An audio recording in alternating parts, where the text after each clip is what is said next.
In this video, we will go to more detail about conceptual design, brief description,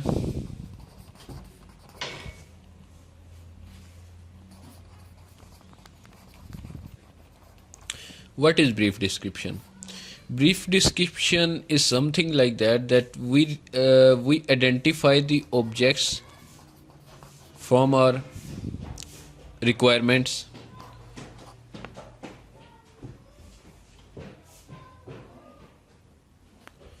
and next thing comes in is detailed description.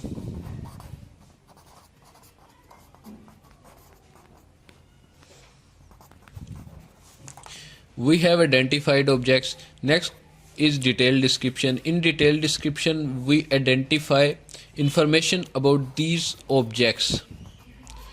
For example, their attributes, their relationships, and in attributes comes in the attribute types. There are different types of attributes. So these things we will cover in detailed description. And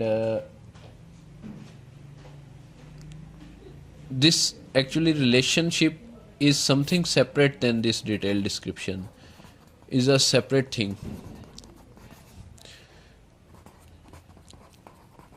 Alright, so you might know about relationships. If you don't know, we will cover them later. Alright, next comes in is conceptual schema.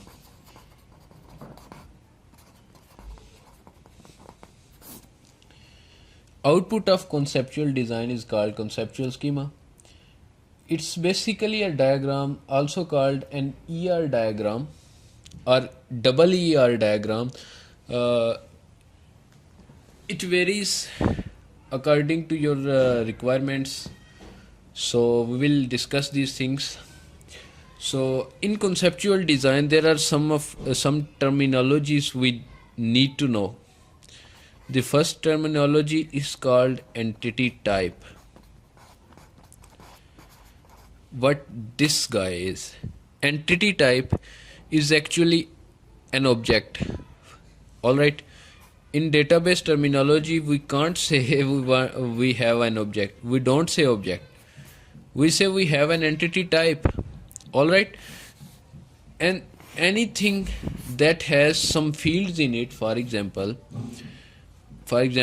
student, there is a student table we have, and this table will be having a name column, a roll number, and a CGPA, for example.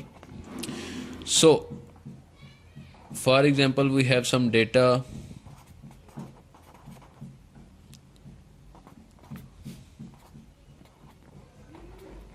Alright, so this student is an entity type if it contains one or more fields, more than one fields.